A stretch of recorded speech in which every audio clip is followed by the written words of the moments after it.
خواتي خواتاتي اهلا وسهلا مرحبا بكم يا جماعة الخير مساء الخير عليكم زول الفلاون والسلام عليكم bonsoir tout le monde, j'espère que vous portez bien, j'espère que vous nous percevez dans les meilleures conditions possibles, le son comme l'image. Nous sommes le 24 août 2023, nous avions débuté cette journée par une analyse importante, un décryptage important concernant cet événement majeur. Cet événement incontournable aujourd'hui, ce 24 août 2023, va être un tournant décisif dans les relations internationales entre l'Algérie et le reste du monde. C'est un virage dangereux que l'Algérie vient d'opérer, puisqu'elle vient d'être refusée officiellement par les pays des BRICS, par les membres, par le club des BRICS. L'Algérie a été refusée, a été rejetée, sa candidature a été rejetée. L'Algérie, contrairement à l'Arabie Saoudite, aux Émirats, à l'Argentine, à l'Égypte et à l'Éthiopie, ne fera pas partie des nouveaux membres des BRICS. À partir du 1er janvier 2024, la candidature de l'Algérie a essuyé un refus catégorique. C'est une très mauvaise nouvelle pour notre pays. C'est surtout, comme on l'a dit dans une première vidéo, un cruel échec et une terrible humiliation pour un président algérien, Abdelmadjid Tebboune, qui a échoué magistralement à séduire, à convaincre les plus grands pays émergents du monde à miser sur l'Algérie et à lui accorder un siège au sein de leur club, le club des pays qui vont peser sur la construction, l'élaboration, la création d'un nouvel ordre économique et politique mondial, le futur de la croissance mondiale, de la croissance économique, les investissements les plus ambitieux. Le club des BRICS est un pôle économique mais aussi politique majeur qui va peser sur l'histoire de l'humanité au cours du siècle prochain. C'est peut-être même les prochaines puissances qui vont décider de l'avenir du monde, puisque l'Occident est en train d'être bousculé et beaucoup d'experts parient sur un remplacement de l'Occident par les pays des BRICS. Tout cela, ça reste hypothétique, même si l'Occident reste la première puissance dominante, il n'en demeure pas moins que les BRICS aujourd'hui ont leur mot à dire pour la construction de l'avenir du monde, notamment pour les créations des richesses et des revenus de l'humanité. L'Algérie, c'est un échec important qui s'explique, comme on l'a bien dit dans la première émission, par les mauvaises performances économiques de l'Algérie. Son profil, le profil économique actuel de l'Algérie ne lui permet pas de faire partie des BRICS. Contrairement aux mensonges proféré par Abdelmadjid Tebboune, son gouvernement et ses ministres, nous n'avons pas une économie diversifiée, nous n'avons pas de projet industriel ambitieux en cours, nous n'avons pas une croissance économique intéressante. Notre croissance économique, elle est entre 3, 2, maximum 4%, elle est essentiellement portée par les prix des hydrocarbures. Quand l'envolée des prix des hydrocarbures, elle est là, la croissance économique algérienne augmente. Quand les prix des hydrocarbures descendent, et ben la croissance économique en Algérie descend. Nous avons beaucoup de chômage, plus de 5 millions de chômeurs. Nous avons une industrie qui est encore faible. Nous n'avons pas d'industrie manufacturière, nous n'attirons pas beaucoup d'investisseurs étrangers, le stock des investissements étrangers en Algérie ne dépasse pas lui-même les 34 milliards de dollars, rien à voir avec l'Égypte, rien à voir avec l'Arabie Saoudite, et nous n'avons même pas le dynamisme économique de l'Éthiopie qui, elle, réalise une croissance économique de 10%, qui, elle a un marché de plus de 100 millions d'habitants, qui elle a un secteur agricole dynamique, de grands investissements prometteurs dans les énergies renouvelables, une main-d'œuvre de plus en plus qualifiée et une politique industrielle ambitieuse qui attire les investisseurs étrangers, alors que nous, ni industrie ni walou, que depuis 2020, depuis 2019, on patine dans l'instabilité politique, on ne fait qu'emprisonner nos hommes d'affaires, on ne fait que casser nos entreprises privées, on a une politique économique qui n'est pas du tout libérale. On ne peut pas faire partie des BRICS quand le pays est fermé aux importations. Nous avons une politique qui régule les importations. Nous avons encore des problèmes pour gérer et distribuer les légumes secs, le lait ou quelques médicaments ou les produits de première nécessité. Donc, nous ne sommes pas ni une puissance industrielle, ni une puissance économique en devenir. On n'a vraiment aucun critère économique on ne correspond à aucun critère économique des pays des BRICS. Les pays des BRICS, c'est d'abord une croissance économique importante de plus de 5 à 6%. Une croissance des pays qui sont démographiquement importants, des pays qui sont de grands producteurs d'énergie, ou là des pays qui sont un processus d'industrialisation très avancé. Ça, c'est des pays qui produisent des véhicules, des machines, des armes, des outils mécaniques, et des pays qui se sont lancés aussi dans les mutations technologiques. Tous ces domaines-là, l'Algérie, elle est faible. Elle est totalement faible. Comment on pourrait faire partie donc des pays des BRICS si on n'avait pas une stratégie économique et un plan de redressement de notre économie nationale? Si on avait au moins des signes prometteurs pour l'avenir, les pays des BRICS auraient pu parier sur nous. Même pour l'avenir, on n'a aucun plan prometteur. Abdelmadjid Tebboune, sa réélection en 2024, cause problème parce que son bilan est catastrophique. Aucun méga projet n'a été lancé, mais à part quelques nouvelles stations de dessalement de l'eau de mer. Les projets d'investissement dans l'industrie automobile, Habsin, dans l'industrie électronique, Habsin, Mis à part quelques investisseurs étrangers qui ont déclaré leurs intentions sur le terrain, rien ne se concrétise. Les lois algériennes sont hostiles aux investisseurs étrangers. Tu peux pas ramener ton argent comme tu veux en Algérie. Le secteur bancaire, il est vieillot. Pas de paiement en ligne, pas de paiement mobile. Les importations sont limitées, les exportations sont contrôlées, les importateurs sont harcelés, les chefs d'entreprise, un pays qui emprisonne, qui harcèle, qui met en prison ses propres chefs d'entreprise, comment peut-il lui-même attirer, séduire les investisseurs étrangers, les convaincre et les rassurer? Ce n'est pas possible. Ceux qui créent des entreprises, ceux qui veulent innover, créer des richesses, ou ils sont interdits de quitter le territoire national, ou ils sont sous contrôle judiciaire, ou ils sont en prison. Comment veux-tu que maintenant des grandes puissances, des investisseurs mondiaux, des puissances économiques mondiales peuvent miser sur toi ou faire des partenariats avec toi? Maintenant, il y a une autre explication qui est politique. L'autre explication politique de cet échec malheureux, sinistre, parce qu'on aurait aimé que l'Algérie fasse partie des BRICS, ça nous aurait ouvert des perspectives économiques, des perspectives aussi politiques, on aurait pu avoir des investissements, des échanges économiques, des possibilités de commercer, de gagner de l'argent, mais aussi d'avoir des alliances politiques qui contribueraient à améliorer notre protection de la sécurité nationale, parce que plus tu as des alliés, plus tu es un pays sûr, plus tu es isolé et plus tu as que des ennemis, plus tu es un pays qui n'est pas sûr et dont l'avenir il est totalement compromis ou là dangereux. L'autre raison politique, c'est que l'Algérie a des très mauvaises relations avec les deux principaux et plus importants nouveaux membres des pays des BRICS, qui sont l'Arabie Saoudite et les Émirats. Et aujourd'hui, nous avons plusieurs de nos sources nous confirment que l'Arabie Saoudite et les Émirats, qui sont les deux nouveaux plus importants membres des pays des membres du club des pays BRICS, ont beaucoup pesé pour que le club des BRICS rejette la candidature de l'Algérie. L'Arabie Saoudite, c'est le candidat le plus important. Parmi les 6 pays qui ont intégré les BRICS, les nouveaux pays qui ont intégré les BRICS, l'Arabie Saoudite, c'est le pays le plus riche. C'est plus de 833 milliards de dollars de richesse annuellement créée.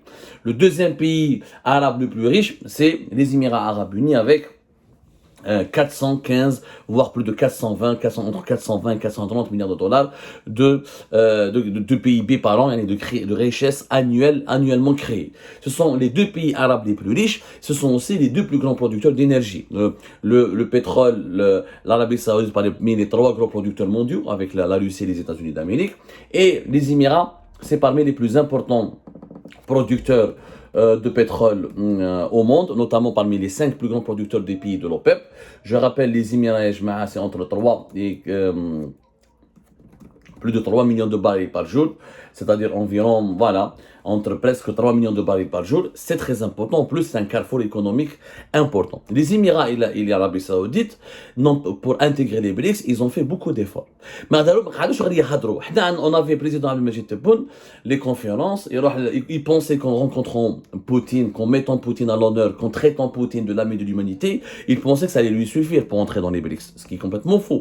Ils pensaient qu'en promettant beaucoup de marchés publics aux Chinois, que ça allait lui suffire, ce qui est encore complètement faux. Ils pensaient qu'en faisant de l'agitation médiatique et en ayant un discours anti-occidental, anti-français, et en faisant de l'anti-impérialisme américain, qu'il allait plaire et séduire les BRICS. Contrairement faux, pourquoi? Parce que les BRICS, ce n'est pas d'abord le politique qui compte, c'est d'abord l'économique. L'Arabie Saoudite, n'oublions pas qu'elle a organisé au mois de juin 2023 un important sommet arabe-Chine. Le plus important sommet entre le monde arabe et la Chine, ce qu'on a appelé le Forum économique sino-arabe, a été organisé au mois de juin, le 11 juin, à Riyad, en Arabie Saoudite, et à ce moment-là, 10 milliards de dollars d'investissements et de projets économiques ont été validés, 5,6 milliards de dollars entre le ministère de l'investissement saoudien et une grande société chinoise qui s'appelle Human Horizon, qui est un fabricant chinois de voitures électriques et de voitures autonomes.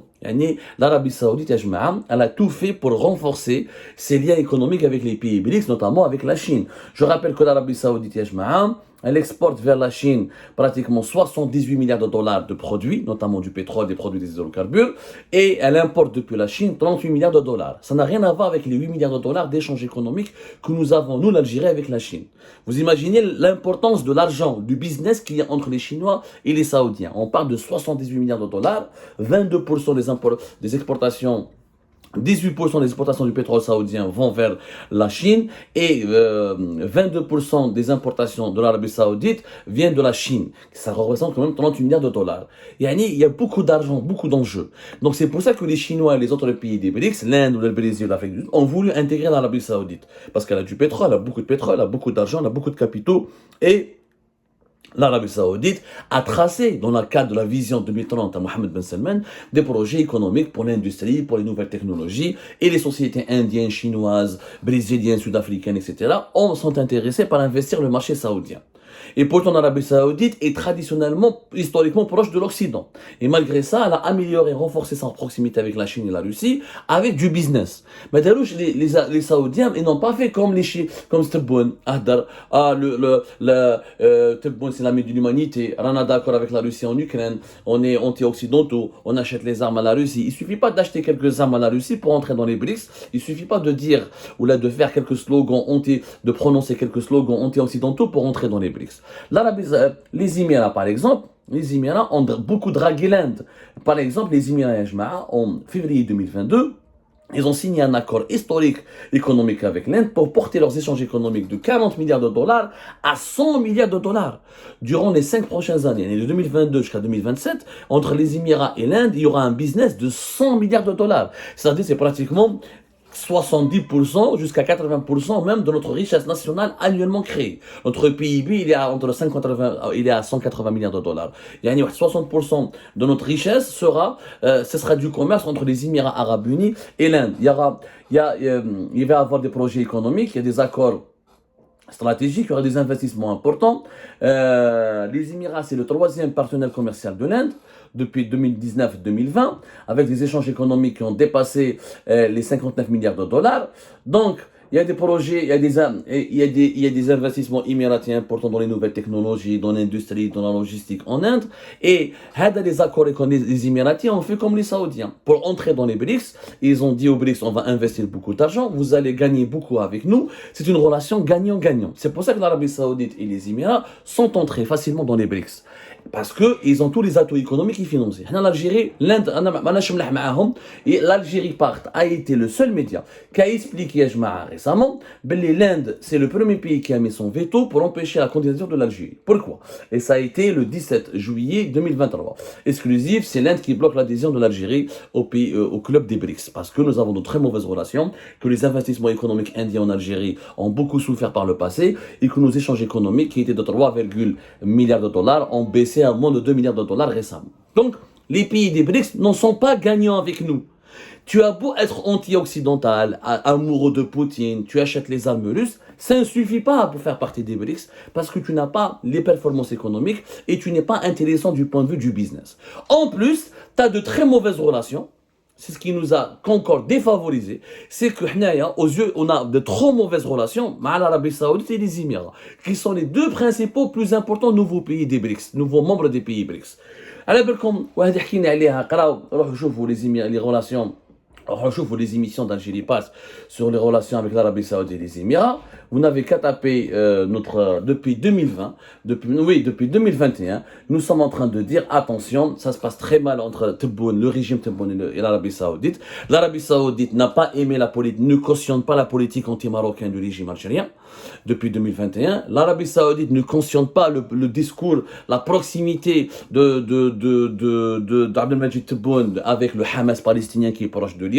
L'Arabie Saoudite n'a pas aimé le rôle de l'Algérie en Tunisie et son ingérence et comment elle a voulu dicter au président tunisien plusieurs lignes de politique à respecter, comment elle fait du chantage à la Tunisie. L'Arabie Saoudite ne supporte pas aussi comment l'Algérie a voulu jouer, faire cavalier seul pour réintégrer la Syrie au sein des pays, des clubs, au sein de la Ligue arabe lors du sommet arabe, lors du sommet des chefs d'État de la Ligue arabe en novembre 2022 en Algérie. Et Mohammed Ben Salman, qui devait venir en Algérie depuis 2021, a à chaque fois annulé sa visite pour manifester son désaccord avec la politique de Tebboune, qui se prend pour Houari Boumediene et qui cesse dans ses prises de parole de dire que l'Algérie est un pays indépendant. C'est pas comme les autres pays arabes qui sont soumis à l'Occident, qui n'ont pas d'indépendance, qui n'ont pas de souveraineté. Et l'Algérie a refusé refusé en plus à 2 ou 3 reprises la médiation saoudienne pour régler le problème algéro-marocain, eh ben là, c'était le motif de trop. L'Arabie saoudite a blacklisté l'Algérie et c'est pour cette raison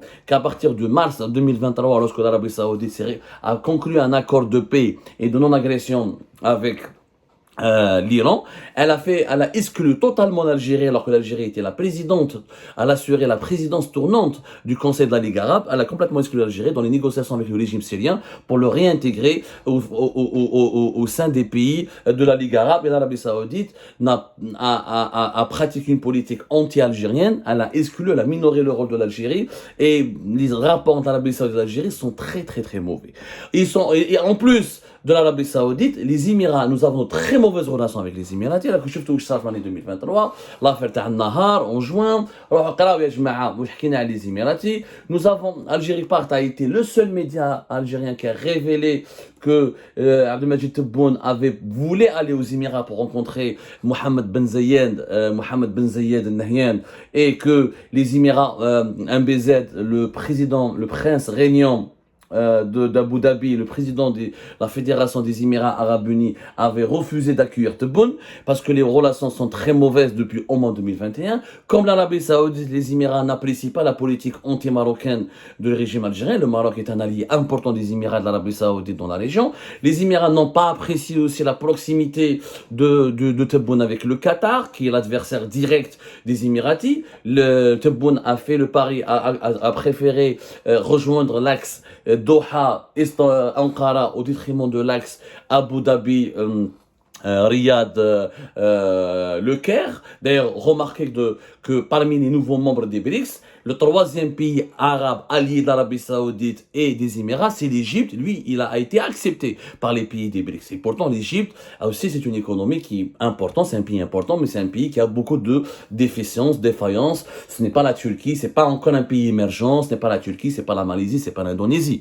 L'Égypte, elle a beaucoup de retard économique. Mais comme elle est soutenue par l'Arabie Saoudite et les Émirats, qui sont les deux pays les plus importants, qui vont jouer un rôle important dans le futur des BRICS et qui vont apporter des financements importants, qui vont faire beaucoup de business avec la Chine, l'Inde et le Brésil et l'Afrique du Sud et la Russie, et ben les pays BRICS ont accepté de parrainer, de faire entrer parmi leurs nouveaux membres l'Égypte, qui est l'allié dans la région de l'Arabie Saoudite et des Émirats. Mais comme l'Algérie est considérée comme l'adversaire, comme l'ennemi des Émirats Arabes Unis, les Émiratis n'ont pas apprécié l'hostilité de Tebboune contre tous les pays qui ont normalisé leurs relations diplomatiques et politiques avec Israël.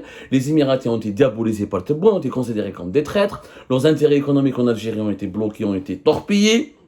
En Libye, en Tunisie, il y avait de graves enjeux, de graves dissensions et malentendus politiques entre les deux pays. Sur le dossier du Maroc, la même chose. Sur le dossier israélien, essentiellement. Donc, les émissions, Abdelmadjid Tebboune n'était pas le bienvenu à Abu Dhabi. Abdelmadjid Tebboune est très très mal vu, et très détesté, très diabolisé par les élites émiraties. Ensuite, la campagne médiatique et la propagande haineuse dirigée contre les Émirats en Arabie Saoudite. Rappelez-vous de ce qui s'est passé avec le 20 juin, la rumeur sur l'expulsion de l'ambassadeur des Émirats Arabes Unis. Ensuite, les unes des différents journaux algériens au mois de juillet, au mois d'août 2023, qui accusent clairement Abu Dhabi d'être la capitale des complots contre la sécurité nationale de l'Algérie.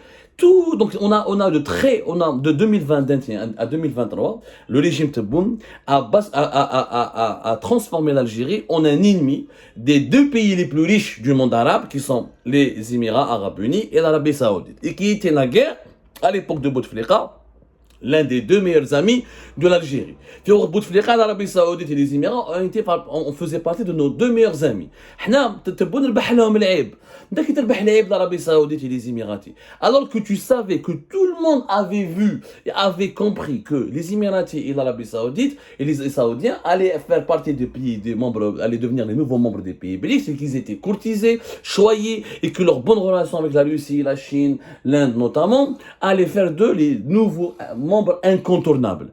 Donc l'Algérie, Tebboune Oujda, il a non seulement de mauvaises relations avec tout le monde, tout le monde, je dis, les nouveaux membres, notamment l'Arabie Saoudite et les Émirats, il n'a pas d'atout économique majeur, il n'a pas de perspective économique réjouissante, il n'a pas d'opportunités intéressantes et précieuses en business à offrir aux Chinois, aux Indiens, aux Brésiliens, aux Sud-Africains, aux Russes, comme le font les Saoudiens et les Émiratis. Comment voulez-vous dans ce contexte que l'Algérie puisse faire partie des pays membres des BRICS, ou là des nouveaux membres du club des pays BRICS? Ce n'est pas possible. Et là, franchement, l'influence émiratie saoudienne a été pour beaucoup dans l'exclusion de l'Algérie, et Tebboune n'a qu'à s'en vouloir. Parce qu'on lui a dit 1000 fois, améliore tes relations avec les Saoudiens et les Émiratis. Arrête cet entêtement, cette obsession anti-marocaine. Arrête de te présenter comme un pays belliqueux, agressif. Arrête de faire ce tiers-mondisme à la boumedienne. Tebboune pratique une politique tiers-mondiste qui nargue les pays du Golfe. Vous n'êtes pas souverain, vous êtes les alliés d'Israël, vous êtes les valets d'Israël. Je suis le seul pays souverain. Je me rapproche de l'Iran, je me rapproche du Hamas. Je règle, c'est moi qui règle la question palestinienne, ce n'est pas vous. Je me rapproche de la Syrie. Et ben voilà, à force de donner des leçons, à force de narguer les puissances, les monarchies du Golfe, et ben ça s'est retourné contre nous. Parce que ce sont des pays beaucoup plus importants en ce moment que nous. C'est eux qui ont les capitaux, c'est eux qui ont le plus de pétrole, c'est eux qui ont le plus d'argent. C'est avec eux que les pays BRICS sont en train de composer pour créer ce nouvel ordre mondial politique et économique.